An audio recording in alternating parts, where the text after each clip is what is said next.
Bismillahirrahmanirrahim. Assalamualaikum warahmatullahi taala wabarakatuh.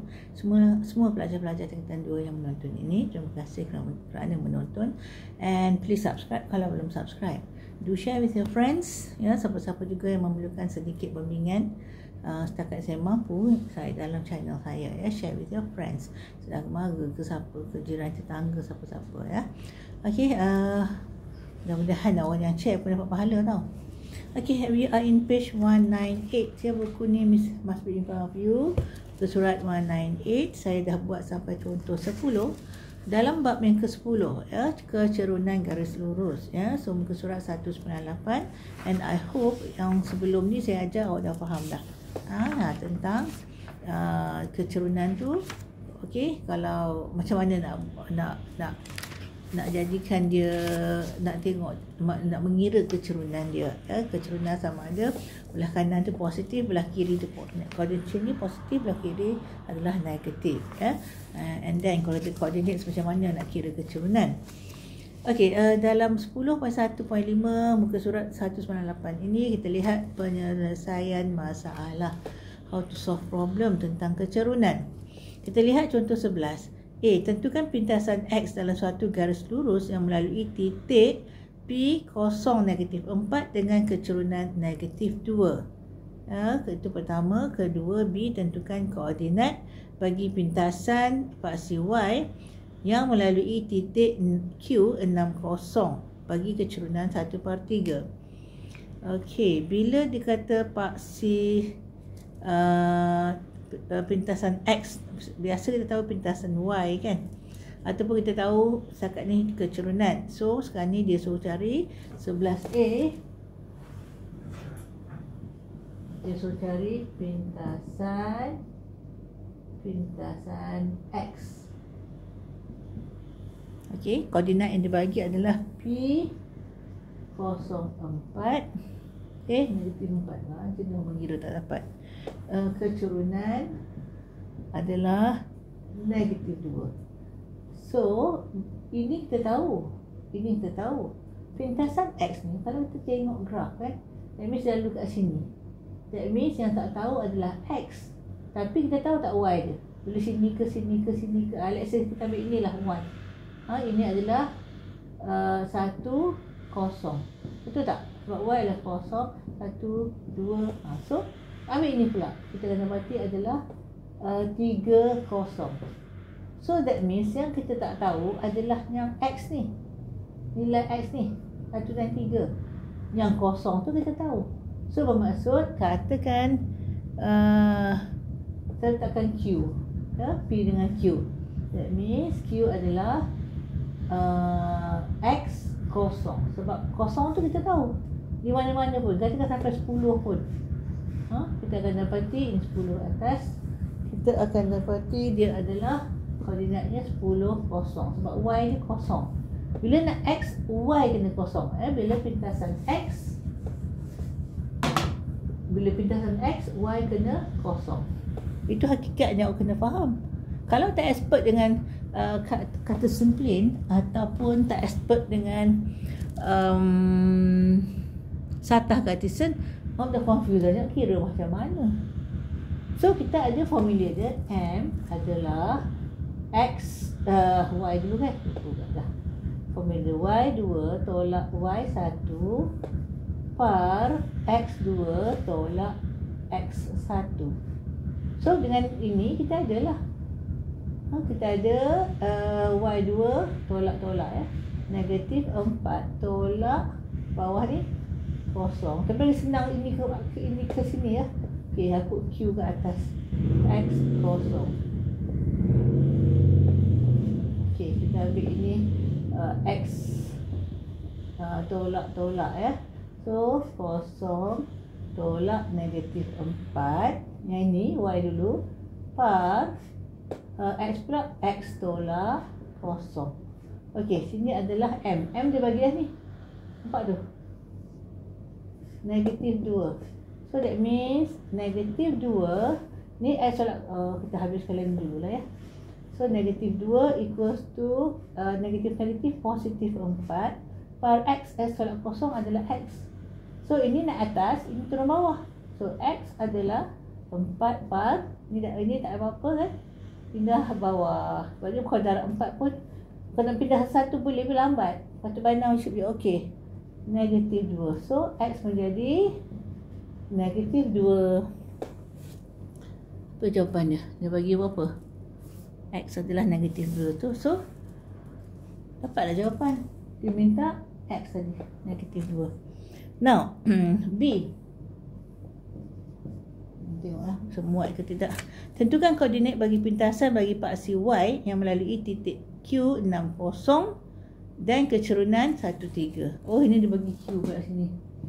60 kecurunan 13 ya. Tak apa, kita buat Q60. Ini soalan B, ni Q untuk soalan A. Q60. Dia cari paksi Y ya. Paksi Y kecurunan M adalah 1/3. Okey.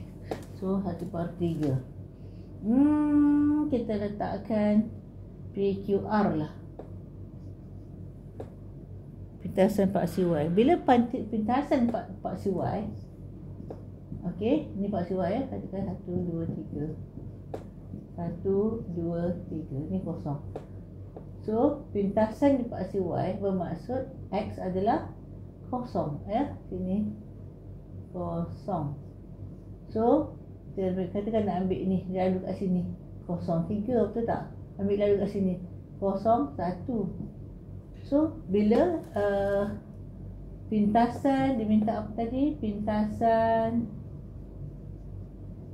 X bermaksud Y. Pintasan Y lah dia minta. Apa tadi dia minta? Pintasan Y. Okey, bila pintasan Y, X adalah kosong pula kan? Apa ni? So that means kita letak sini lah, negatif 2. Ni habis dah. So kita akan letak PQR. R adalah X kosong kosong Y. Dia minta Y. Okey. So guna formula tadi. Formula ni M 1/3. Okey, M 1/3 ni Y2 tolak kosong par X2 tolak 6. X2 adalah kosong tolak 6, betul? Betul. Sebab ini 2 kan? Ini ambil 2, ini ambil 1. Okay, so now it's going to be 1/3 sama dengan Y par negatif 6. So Y adalah 1/3. Ini pindah jadi darab negatif 6. Potong-potong jadi negatif 2 juga. Itu juga jawapannya. Y adalah negatif 2. Faham tak? Dah hujung dah ni. Tapi patut nampak jugalah. Nampak. Negatif 2. Negatif 2 ya. Okey, nampak dah. Nampak padam? Kita tengok contoh 12.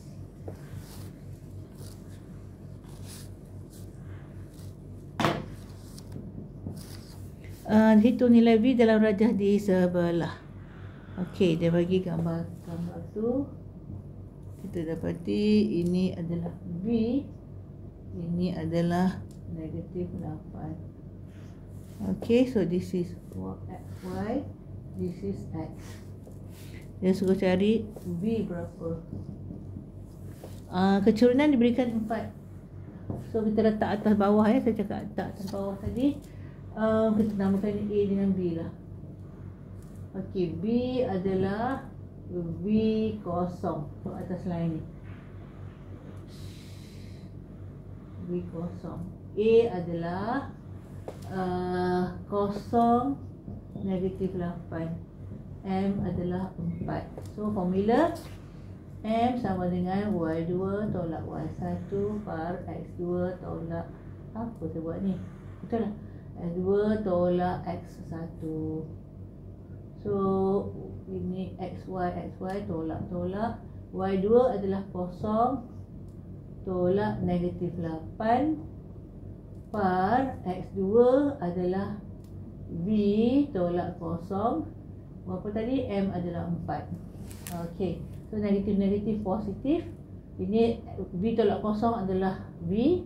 So V naik atas, V adalah 8 par, ini turun bawah 4 menjadi 2. Dan okey. Tak susah sangat kan? Okey, kalau bagi yang rasa susah tak apa, ni saya tak sama. Patah balik, tengok balik. Kalau formula, tulis formula balik ya. Ini ada dah formula. That's 12. Okey, contoh 13 pula. Contoh 13 macam banyak aja. Contoh 13. Diberi A adalah negatif 92, B negatif 72, C negatif 43, D negatif 6, negatif 1. Ialah bucu sebuah sisi 4. Tentukan jenis sisi 4 tersebut. Okey, kalau nak lukis terus nampak lah. Tapi kalau nak kira ikut kecerunan, kita boleh letak dulu, saya simpan sini A, B, C, D. Ataupun kita letak dulu koordinat, tak apa. Kalau A, B, C, D, dia kena sama ada lawan arah jam ataupun ikut arah jam. Kita tengok kecerunan A, B dulu. M bagi A, B. So A koordinatnya letak atas bawah, B koordinat atas bawah. A adalah negatif 92,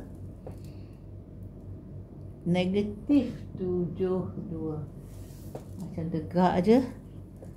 Sebab duanya sama, jadi kosong. So geometri macam tegak macam ni. Kalau tegak nanti sisi 4 tepat lah. Okay, try C dengan D. C dengan D. M of CD equals to apa? C negatif 43. Tak juga. Negatif 43 dengan negatif 6, negatif 1. Okey, kalau ini kecerunan, kita akan dapati M of AB adalah Y 2 tolak 2 par negatif. Saya ambil betul ke koordinat ni? Negatif 92. Betul lah. Okey, 2 tolak 2, negatif 9, negatif positif 7. Menjadi 0 par negatif 2 menjadi kosong.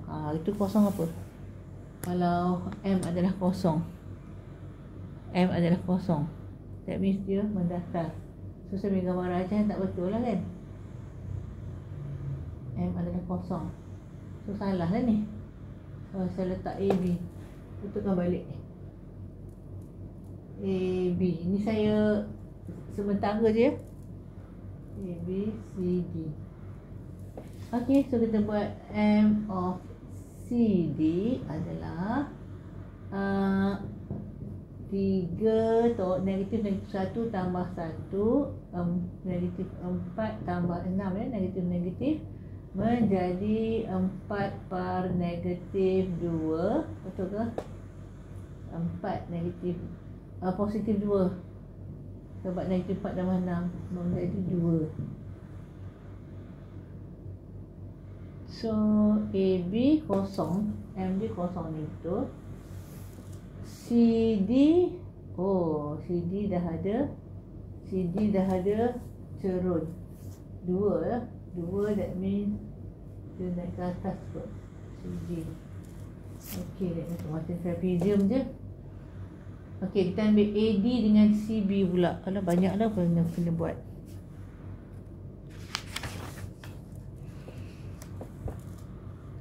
Salah kira ni.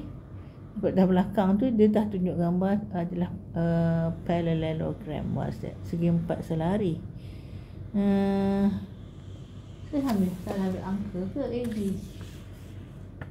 Tak apa kan, kita betulkan. Kita tengok yang tak ada yang flat. Saya kata AB flat. AB flat. Tak flat lah AB. Mana saya silap ni? Negatif 9, 2. Negatif 7, 2.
Sekejap.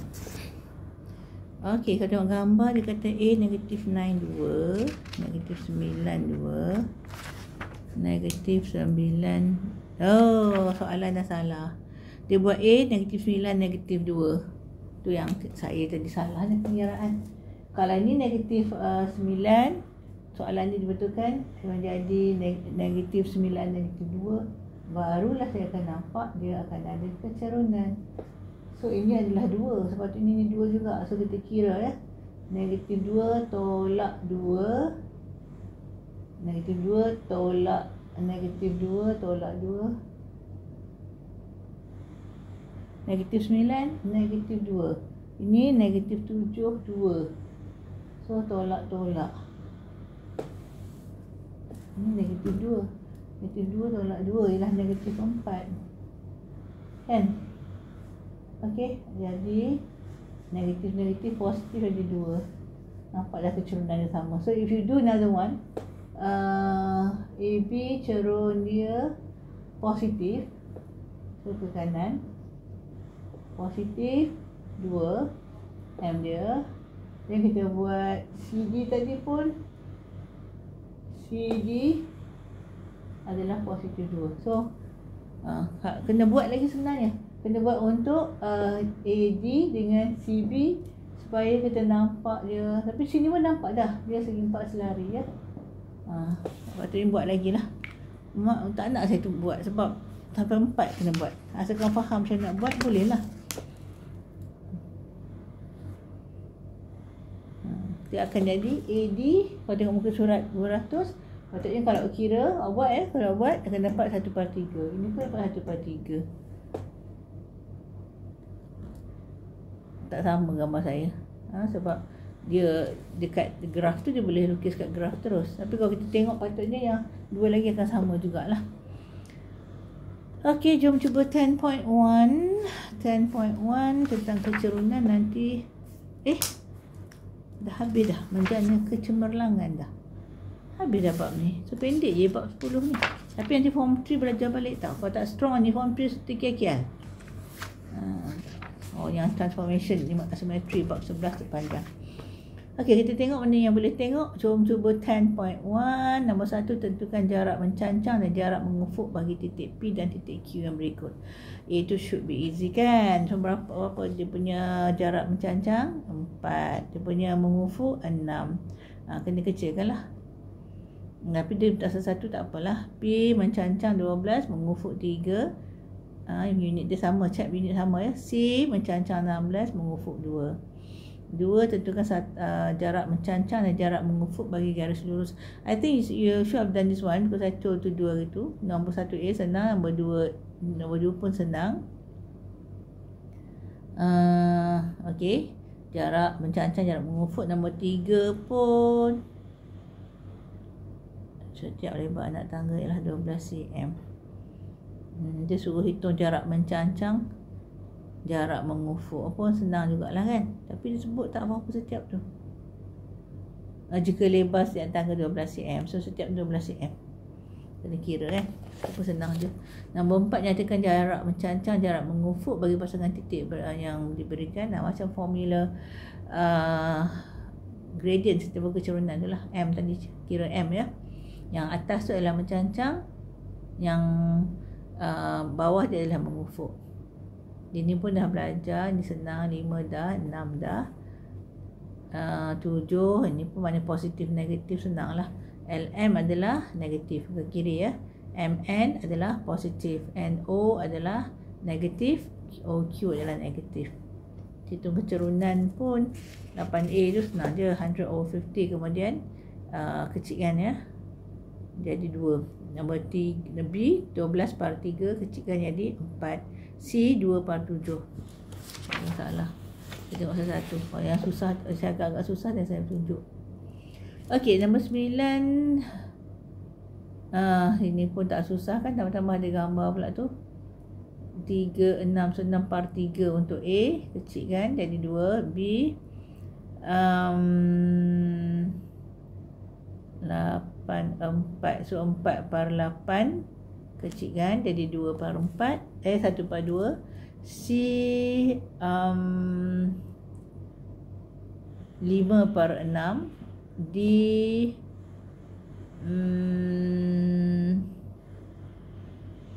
4/7 kan.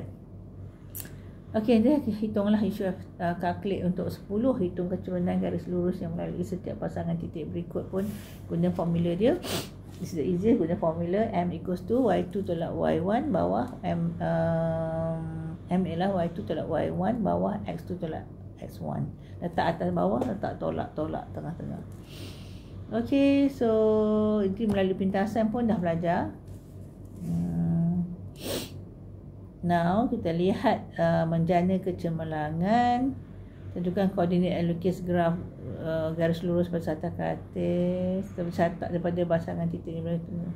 Itu senang je, positif dan negatif kan. So buat je lah, titikkan dulu, sambung, tengok positif negatif. Kalau kanan positif, kiri negatif.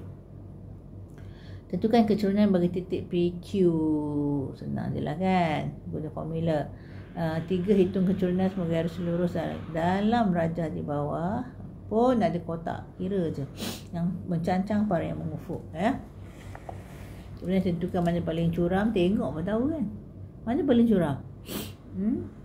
Saya nampak terus kata C. I think most of you nampak C sangat curam. Ini 4 ni guna formula ya. M sama dengan Y2 tolak Y1 per M2 tolak X1. Ini pun dah ajar dah.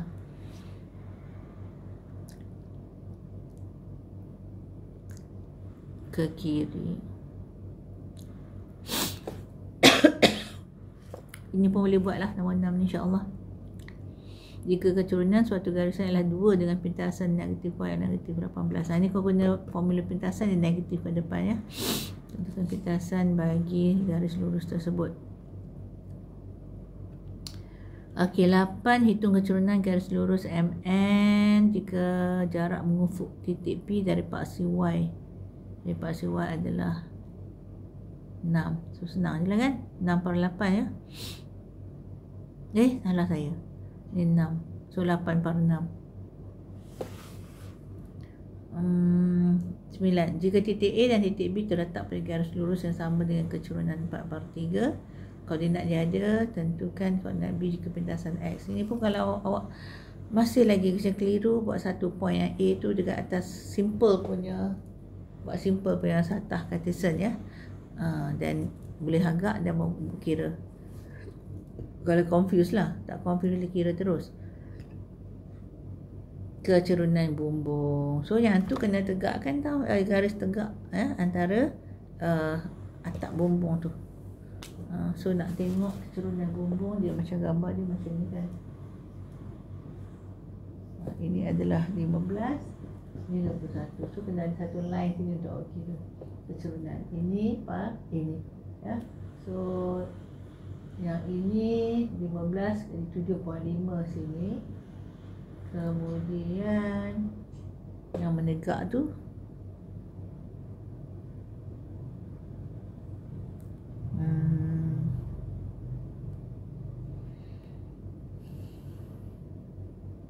dia bagi ketinggian 5. So ini par ini 5/7.5 sebab separuh. Panjang permukaan sending bumbung kita tak perlu kira dah. Tu hypotenuse guna Pythagoras ya. Nombor 11. Ini dikaitkan dengan laju ni, percutanan laju. Kalau laju ialah meter, sini laju meter per saat. Keadaan seragam yang 20 meter per saat lah, sebab 20 dekat B tu straight je kan, tu yang seragam. Itu nilai V jika motosikal tersebut memecut pada 0.88. Kita dah buat kan percutan, yes, percutan before this. So hubung kaitkan yang lepas, cuba buat. Nombor 12 pun agak senang saya rasa. So I won't go back to this chapter. Kita straight masuk bab 11, transformasi isometri. Okey, dalam bab ni dia agak banyak ya. Transformasi isometri ni kita ada, tengok dia tulis kat, anda akan pelajari transformasi. Okay, this transformasi, the word is from transform. What is it? What is the meaning? It's English word transform. Bahasa Melayu yang dia berubah kan? Dia berubah ya. transformasi. Kalau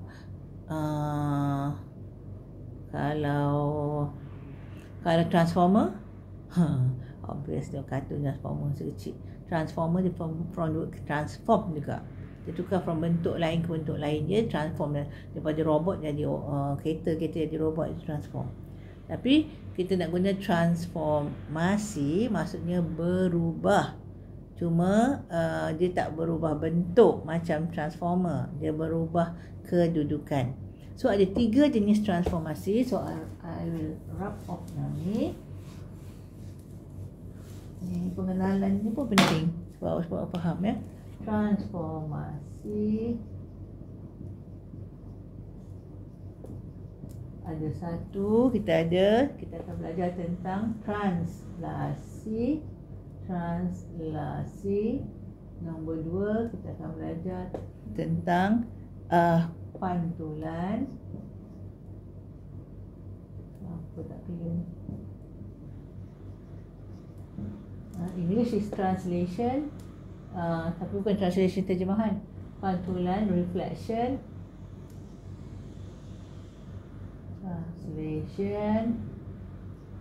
Reflection. Nombor 3 adalah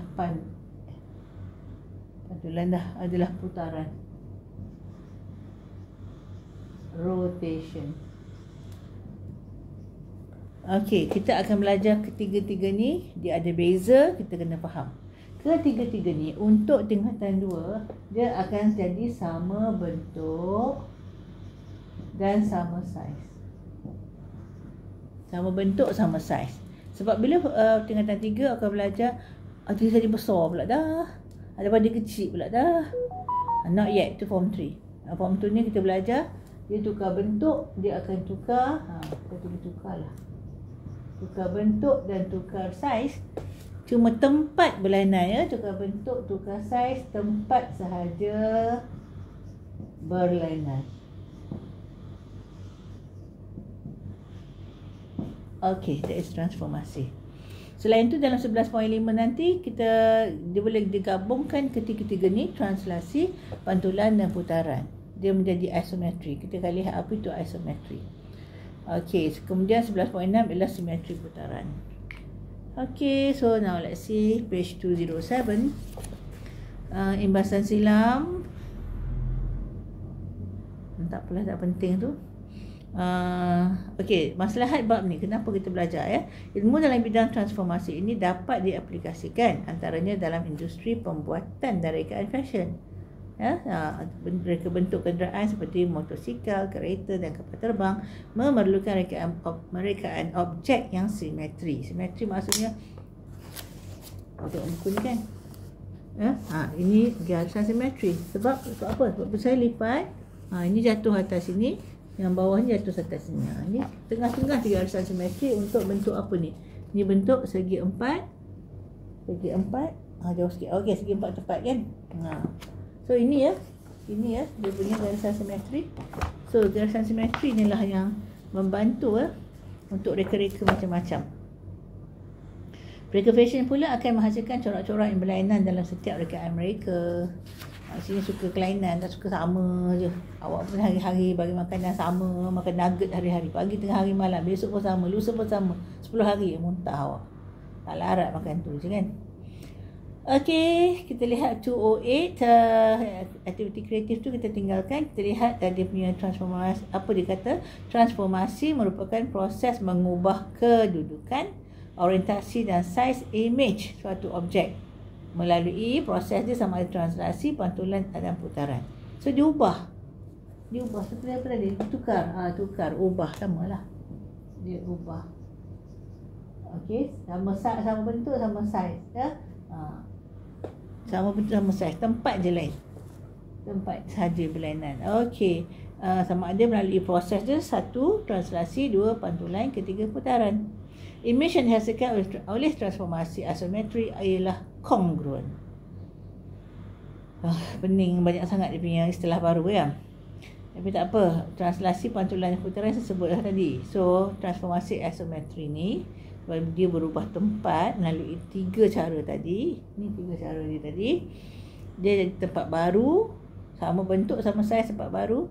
So, dia perubahan tu, dia menyebabkan yang baru tu kan, tempat baru tu dia pun masih congruent. Dia sama juga. Sama juga yang asal punya bentuk dan saiz. Itu maksudnya congruent. Okey, kita lihat 11.1, transformasi. Transformasi dalam bentuk saiz, kedudukan dan orientasi sesuatu objek, ya. So, transformasi melibatkan pemindahan titik pada suatu satah. I won't go through the rangsangan minda.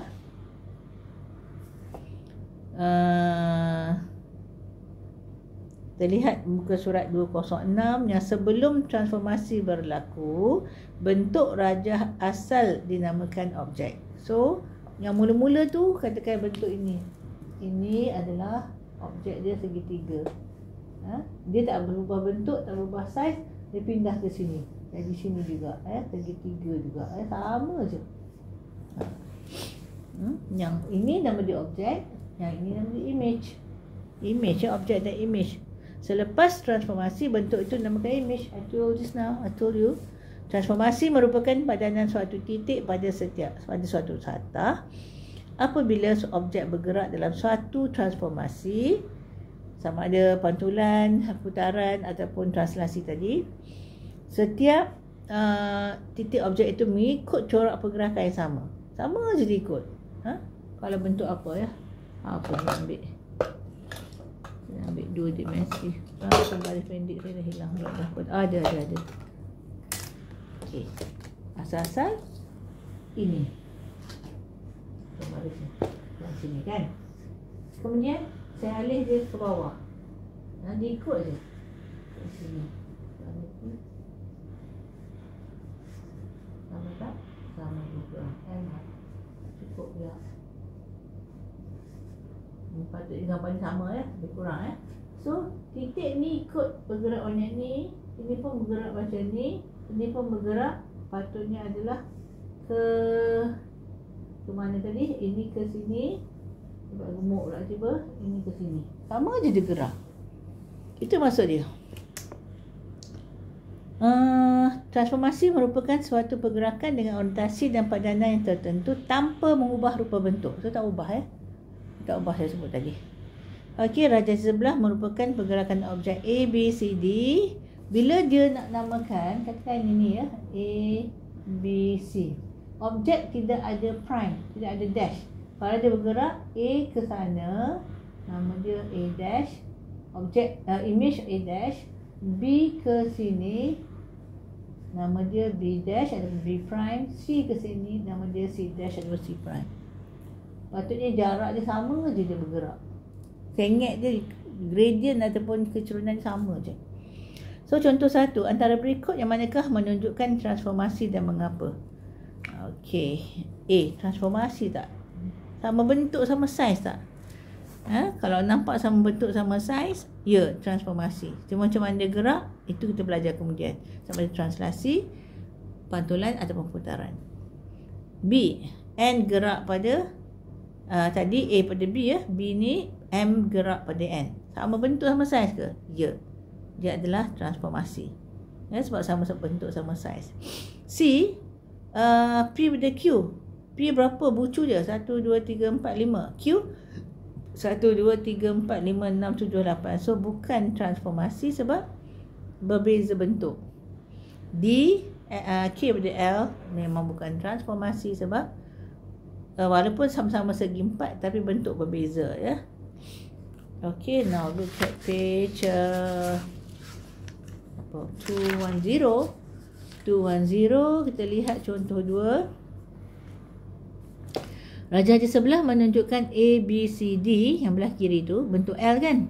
A, B, C, D, E, F tu ialah objek. Manakala P, Q, R, S, T, U ialah image. Nyatakan image bagi titik C. Okey, C dekat ketiak L. So that means kalau dia punya image mesti dekat T yang belah kanan. Dekat ketiak juga kan. Okey, garisan AB tu dia punya atap. So kalau untuk yang sebelah tu SR. Kalau sudut BCD, that means bila dia image dia adalah UTS. UTS. Faham tak? Okey, kekongruenan. Apa kongruen? Word dia congruent. Kata imbuhan. What's the word? Hilang pula bahasa Melayu punya. Bukan kata ganda, kata dia punya imbuhan kot ya. Saya salah. Tak apalah kalau saya salah pun. Dia punya kata akar dia penting congruent. Kalau kita tahu apa dia congruent. Okey, so dia suruh buat rasangan minda. Dia suruh QR code. Kita lihat yang kuning kat bawah. Apa maksud congruent? Dua objek adalah congruent jika kedua-duanya mempunyai bentuk dan saiz yang sama. I was talking about just now. Bentuk dan saiz yang sama. Itu adalah congruent. Tanpa mengambil kira orientasi pergerakannya. So, bentuk dan saiz saja, bukan color ya. Okey, congruent tak ni? Congruent. So, bentuk dan saiz yang sama. Kedudukan dia berbeza. Katakan ini dengan ni, congruent tak? Congruent. Bentuk dan saiz sama. Cuma kedudukan dia berbeza. Satu dia tongging tanpa mengambil kira orientasi pergerakannya. Dia gerak macam mana? From here to here. Kalau macam ni kan. Ini kalau nanti kita belajar translasi. Kalau macam ni, ni putaran. Kalau dan satu lagi pantulan. Nanti kita belajar detail. InsyaAllah. So page 211. Untuk menentukan sesuatu itu kongruent ke tidak, kekongruenan ialah kena ada pembaris, kena ada protractor. Okey, yang protractor tu, okey, yang half moon tu, jangka lukis, okey, kompas dan kertas surai. So anda boleh menggunakan alatan ini untuk meneroka sifat kekongruenan. Tak apalah tu lah. Kita lihat contoh 3. Antara dua pasangan rajah di bawah, yang manakah kongruen? Sama bentuk tapi berlainan tempat. A. Sama bentuk tak? Sama bentuk, sama saiz tak? Sama bentuk tapi different size. So bukan. B. Sama bentuk, sama saiz tak? Ya. Cuma orientasi dia tak sama. Maksudnya bukannya semua condong kanan. Ada yang terbalik. Okey, 11.1 antara rajah berikut yang manakah menunjukkan bukan suatu transformasi. A, ya ke tak? Sama bentuk, sama saiz, cuma gerak kanan, yes. B, sama bentuk, sama saiz, cuma dia turun bawah, yes. C, sama bentuk tak? Yang depan tu dengan yang kedua, tak sama, so bukan. D pun tak sama bentuk kan. Lihat tu. Nombor 2, K dash ataupun K prime, ikut suka mana orang kata, ataupun K tanda, ialah image kepada K. Okey, tak nampak kita. Okey, belah kanan tu K prime ya. Di bawah suatu transformasi, kena pasti bucu image N. Okey, N adalah paling jauh ya, paling panjang antara BH dengan HN. HN lagi jauh. So N macam kalau kita terbalikkan bentuk dia ke muncak. Ini paling bawah. Kalau kanan, N dengan T lah sama. N dengan T. Sebab dia adalah image kepada K.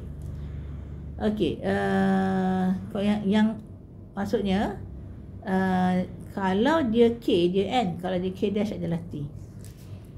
B, image panjang BH. BH, mana BH? Oh, BH.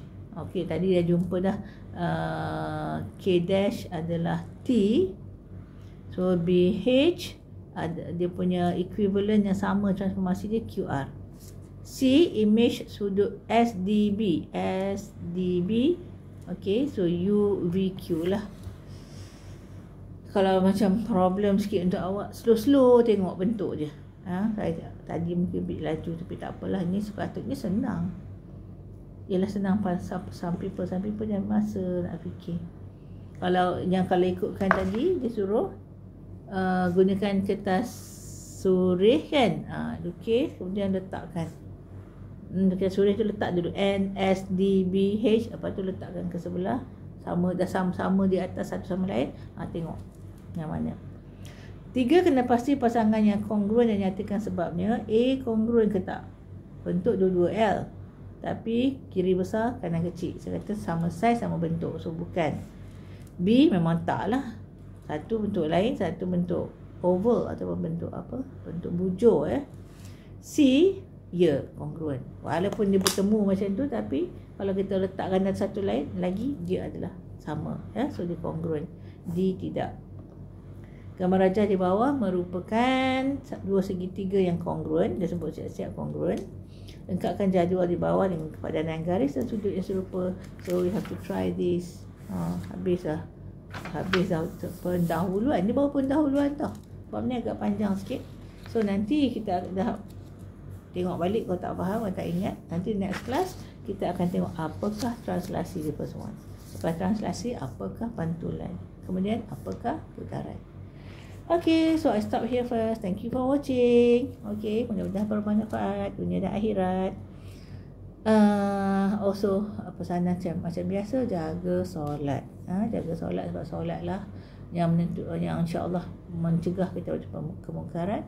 Dan yang pertama tanya di akhirat besok, 5 kali sehari, janganlah subuh tinggal. Kalau ngantuk sangat, kalau saya dulu masa train anak-anak, tak apalah subuh lepas tidur balik kalau ngantuk sangat. Tapi sebaik-baik para ulama tak menggalakkan tidur lepas subuh. Hadis Nabi sebenarnya, hadis Nabi sebab dia menyempitkan rezeki. Okey, tapi mula-mula training kecil-kecil boleh lah. Dah remaja patutnya try lah try your best. Kalau tak sedar juga tu, memang tak boleh kata apalah. Kalau tak sedar tu, dia yang boleh tu bila dah mabuk masuk mabuk ubat ke apa kan. Tak sedar, mental tak apa elok ataupun memang tak sedar langsung, itu Allah dia tahu. Dimaafkan biasanya. Tapi kalau awak bangun tersedar kejap, nanti kejap sambung lagi tidur, itu tak boleh. Okey, itu solat. Kemudian tentang ibu bapa, terutama ibu, kerana redha Allah terletak pada redha ibu bapa. Selagi mereka tak suruh punya maksiat, taat ibu kena 3 kali banding ayah, tapi kena taat dua-dua. Itu hadis Nabi menunjukkan keutamaan saja ibu utama lagi daripada ayah. Hormati guru-guru, mudah-mudahan berkat ilmu awak dapat, dan juga hormati lebih tua, sayangi lebih muda. Itu adalah akhlak yang cantik di sisi manusia. Mudah-mudahan sisi Allah lagi cantik lah, tinggi nilainya. Okay, don't forget to doa, boycott, apa lagi? Doa, boycott, infak, sedekah, apa yang boleh sebab itu tanggungjawab kita. Kita bukannya di garisan hadapan untuk menentang. Kita adalah jauh. So kita buat apa yang kita boleh, sebab nanti Allah akan tanya apa kita buat. Kita tengok saudara-saudara kita yang, terutama kanak-kanak yang berlumuran darah, kesakitan, hospital tak ada, potong apa-apa pun hidup-hidup. Ibu yang melahirkan anak dipotong perut pun tak ada ubat bius macam awak. Okey, jangan lupa berdoa So that's all. Assalamualaikum warahmatullahi taala wabarakatuh. Thank you for watching. Please subscribe. Subhanallah.